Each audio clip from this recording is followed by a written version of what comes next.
guys, it's me Jake from JakeMan21642, and today I have a video for you of my new car. This is my new car that replaced the Saturn, my 1993 Honda Accord EX sedan. And before anyone asks, this is the car that Matt, or MKM230, did own. This is the exact car we were able to track down.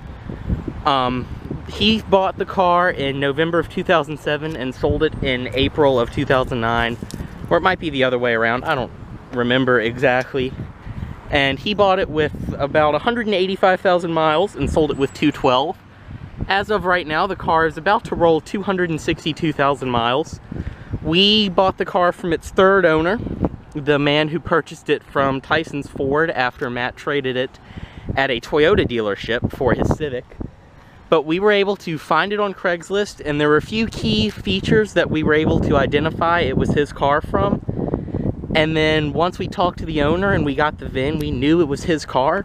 And the owner dropped the price to $1,500 because he was so happy that the car would go to someone who would really take care of it. The main reason he had it was just as a commuter around town type car up in Northern Virginia, because his other car was an F-150 Platinum.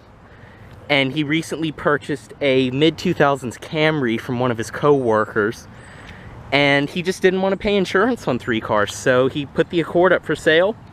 And like I said, we bought it for $1,500, and I've been driving it for about 2 weeks now. Actually, not even 2 weeks, about a week and a couple days. I've put about 600 miles on the car, and I am absolutely in love with it. And of course, Matt's been around it some more. He's gotten to spend time with it. Matt has his Accord now, the 92 LX 5-speed, so we have our matching Accord buddies, I guess. But I'll give you a tour of the car. That's just a little bit of the backstory. If you guys have any questions or anything, just drop them in the comments down below. But for now, this is just going to be a long, rambly video of my new car.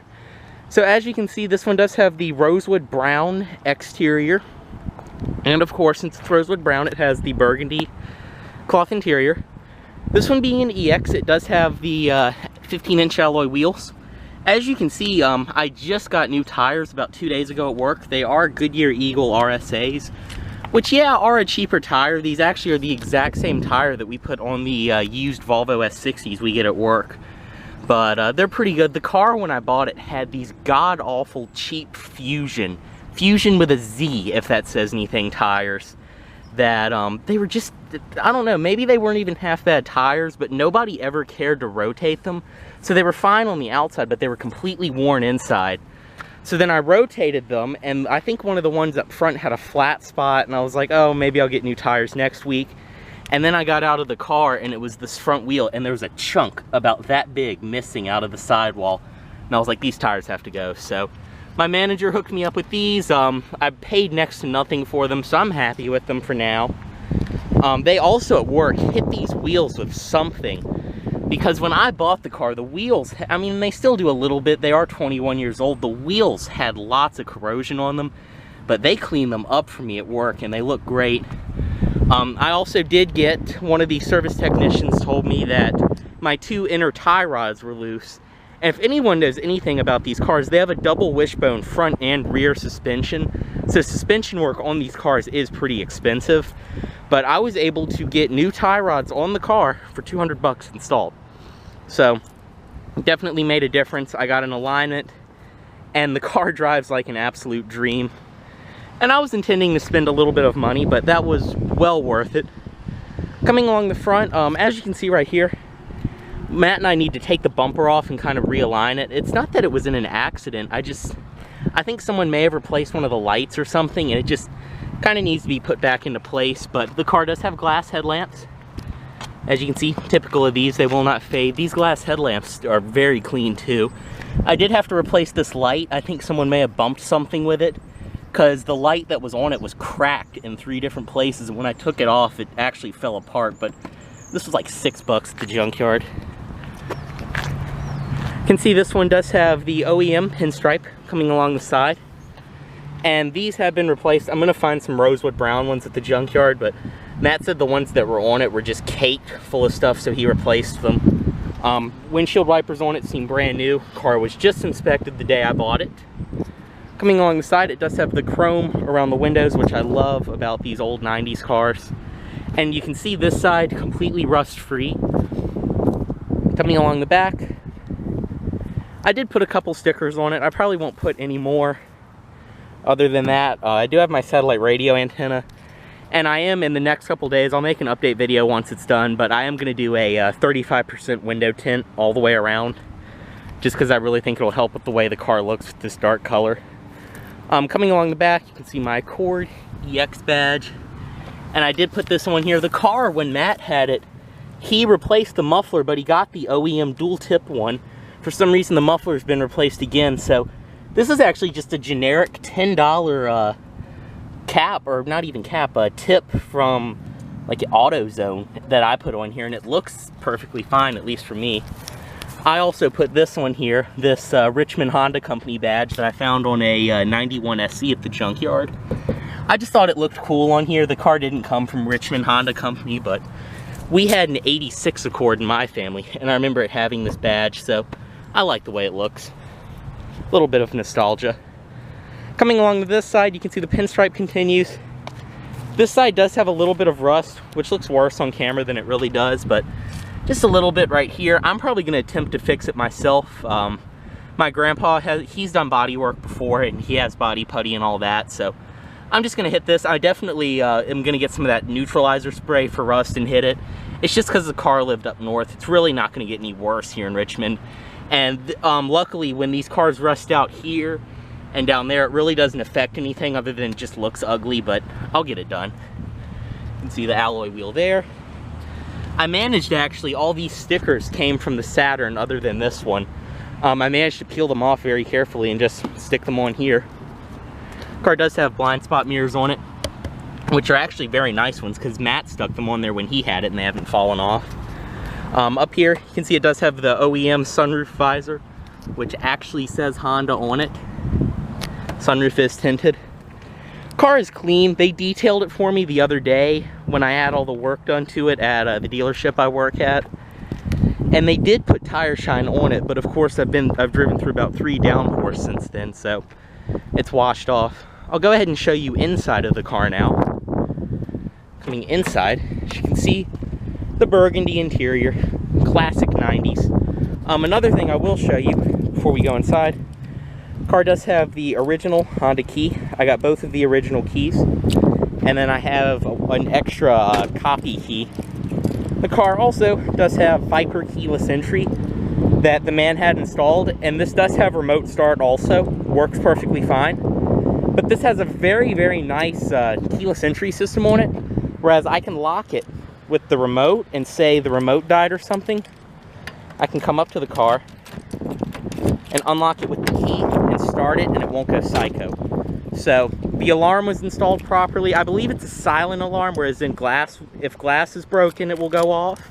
And the immobilizer also doesn't affect anything, because working in the car business, you do learn aftermarket alarms can really wreak havoc on a car, but this one seems to be installed properly, so very happy with that. But coming inside of the car, I'll go ahead and unlock all the doors. You can hear it makes it chime when you unlock it. Coming along the door, red cloth right here. Everything up here is soft touch. If I was all the way down here, it's all soft touch, and you do have your carpet. Puddle lamps in this car do work. As you can see, the car doesn't have a center console like my Saturn did. I just have this armrest. So I've kind of dispersed all the junk that was in my center console throughout the car, but very typical 90s Honda interior. You can see my CDs there. Manual driver's seat, of course. Down here is the trunk and fuel cap release. They do have a lock, or you can at least lock the trunk, which was something the Saturn didn't have. I'm gonna try to get some OEM floor mats or something, but for now I just took these Ranger floor mats, which I had in the Saturn, and put them in here, just because the carpets in this car are so perfect. I didn't want to mess them up with anything. You can see the seat. For 261,000 miles, it looks like nobody sat in it. Coming inside of the car, I'll show you all of this that I got along with it. My sunglasses are sitting in the seat. I got the original window sticker right here. As you can see, Honda Fairfax. Total price on this car was $20,050. Fairfax Honda. You can see all the different information there and all the options up here. This right here was the window sticker from when Matt bought it at a used car dealership. Yeah, Broadview Auto Sales. I got the original owner's manual, 1993 Accord. I got this, also from the original dealership. I have the OEM radio ID card, even though the radio isn't in here. There's this. The car's transmission is absolutely fine. And before that person who comes on every video of a Honda with over 120,000 miles, hope the transmission's okay. This car had a new transmission put in 2001. And the transmission wasn't even bad. Matt actually talked to the AMCO that did it, and just little old lady that owned this car wanted the transmission replaced because she thought it was getting old. So this transmission in this car maybe has 150,000 miles on it, if that. Probably close to 100,000 miles. So don't have to worry about that. Up here I still have all of these too. This is the little tag for shift interlock, because this was back when shift interlock was not required on a car. I have cruise control operation, which is funny because this has the older steering wheel that didn't have an airbag, but cruise control works the exact same way. I have a warranty extension, which is something that would have come in the mail to anyone who owned one of these, because as you can see, it was in January of 1996, something about the distributor. I have my other warranty booklet, and inside of here I have some radio directions. So pretty much all of the original documentation I have even more paperwork in here underneath of my co-pilot. That was from the man who bought it after Matt. This was all the paperwork. So basically anything about this car I have. I'll go ahead and start it up for you guys 12 minutes into this video. You can see door chime works perfect.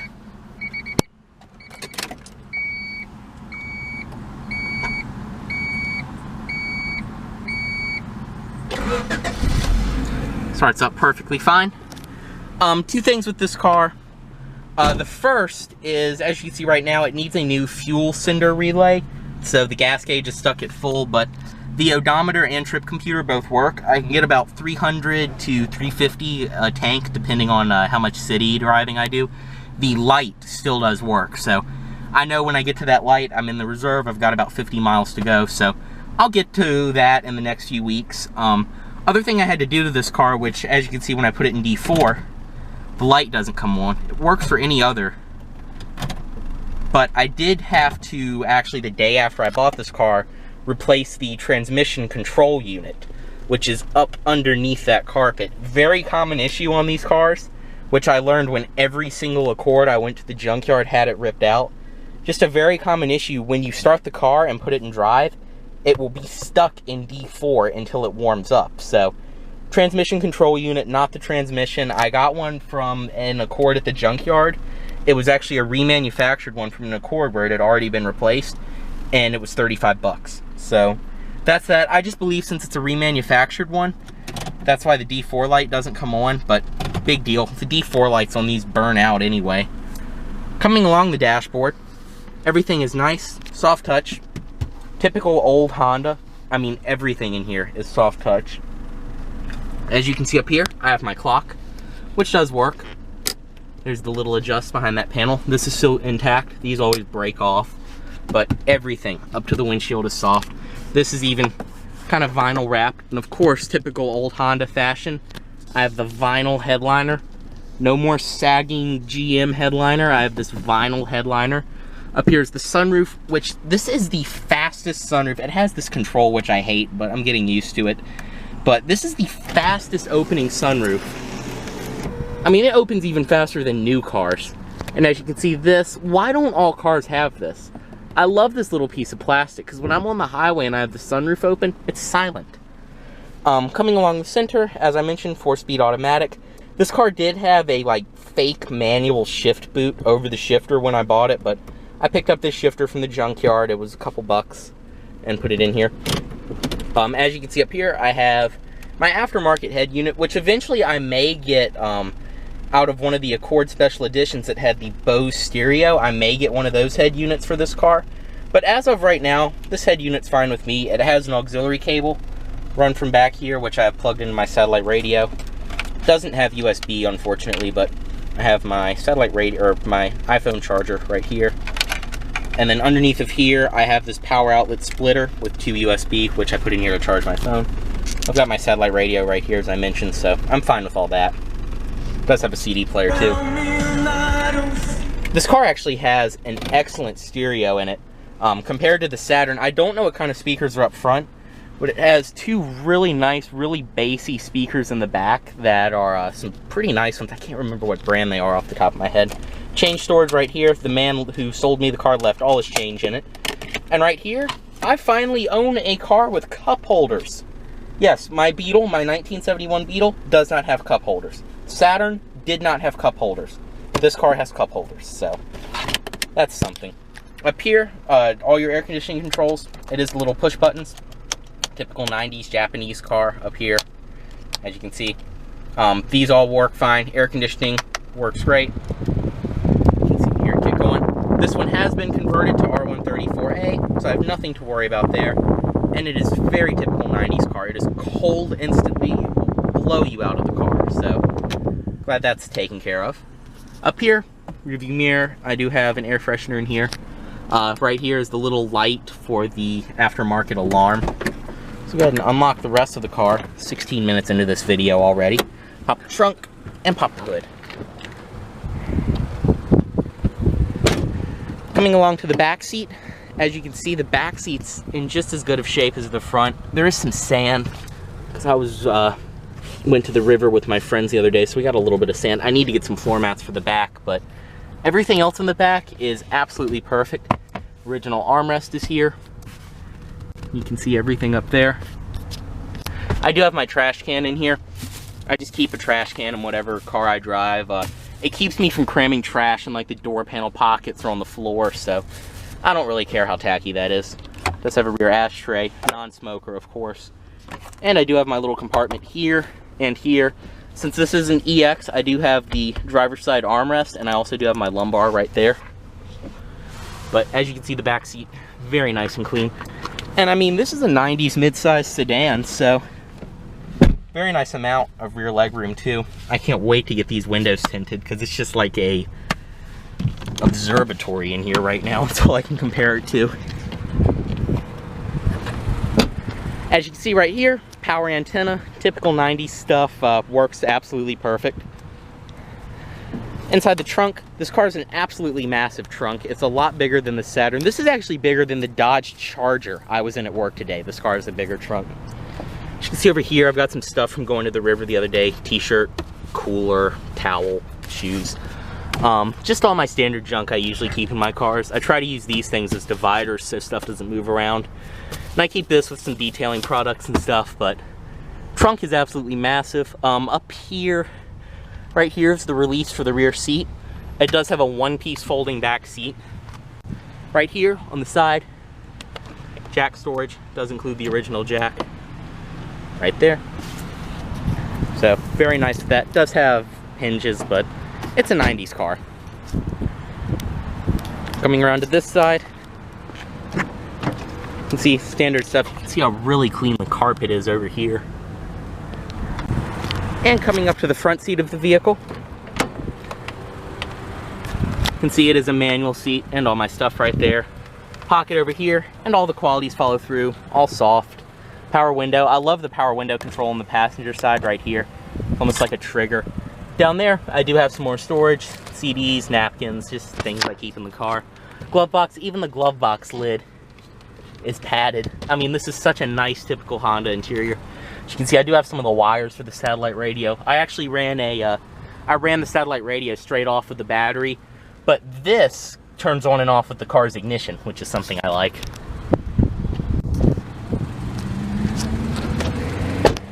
Coming up to the front of the car, you can hear Subaru going by.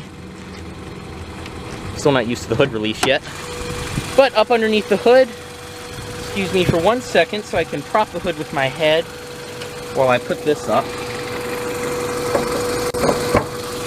But up underneath the hood, since this car is the EX, this does have the F22A6 engine, which is higher output than the F22A1, which is in the LX and DX. This one has 140 horsepower and 142 pound-feet of torque. This is actually probably one of the torquiest four-cylinders Honda has ever made, and it's a nice engine. As you can see, I put this on yesterday. I did put an intake on here. It actually is not as obnoxious as the Saturn, but it gives the car a deeper note. It's very nice when you're driving. I will have a test drive soon. As you can see, everything up under here is very nice. I'm probably going to replace the timing belt at 280, and sometime this week I am going to pop a spark plug out just to check on those and probably go ahead and replace them. Probably go ahead and replace the wires too, just so I'd have one less thing to worry about. But everything under here is typical Honda. Car doesn't even burn any oil.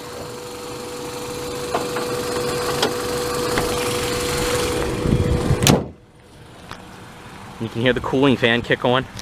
So anyways, guys, this has just been a tour of my new car. My 1993 Honda Accord EX. So, let me know what you guys think. If there are any questions you have, just drop them down below. I'll be happy to answer them. And there will be plenty more videos of this car, especially a driving video soon. As always, guys, thanks for watching, and please subscribe for more.